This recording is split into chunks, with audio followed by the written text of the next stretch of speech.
Pero narinig ko na po yun. Kasi yung doon, kapatid ko si Alvin, medyo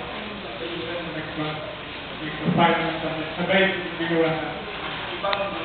Ibang grupo siya. Ako dito. Yung kapatid ko, yung muna sila nag-file ng almost the same time, pinayos ko. Kaya lang, hindi ko na nakasama.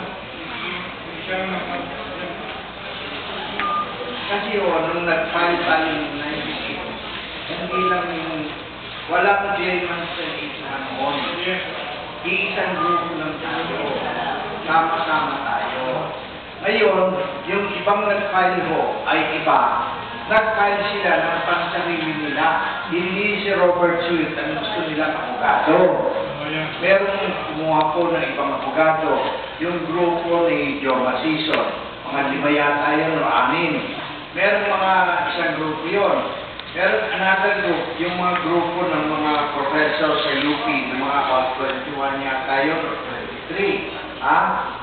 Hindi ko alam kung saan grupo kayo kasama. Ang ginawa ko dito, nagkaroon ng ibang abogado yun. Nagkaroon ng ibang abogado sila.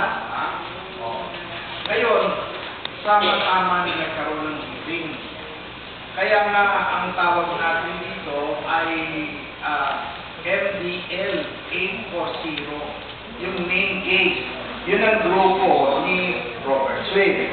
Ang ibig ko sabihin ng MDL, multi-district litigation.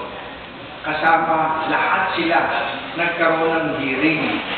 Sapagkat magmarami yung kay Robert Swift, yun ang nagkaroon ng judgment. Yung iba po, nagkaroon din ng favorable judgment. Pero merong ibang abogado.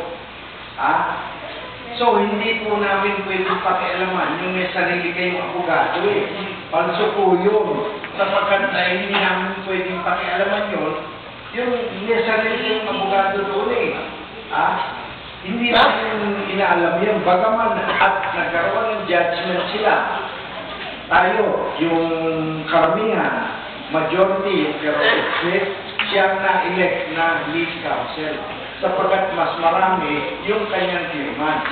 Ngayon, yung ibang grupo na mas maliit, nagkaroon din po ng favorable judgment. Ngayon, yun po ang kailangan tanongin nyo yung abogado ninyo doon. Dahil unethical po na kami ay makialam doon ibang abogado ninyo Naintindihan ko yun. Kasi, pero pinapaliwanag ko dito. Nag-file sila sa abogado. So, nagkaroon ng judgment dito sa Robert Swift. Nayawan niya sa kanila. So, pero ito pa rin po pinag-post ko. Kahit doon sa yung nasabing nabilis.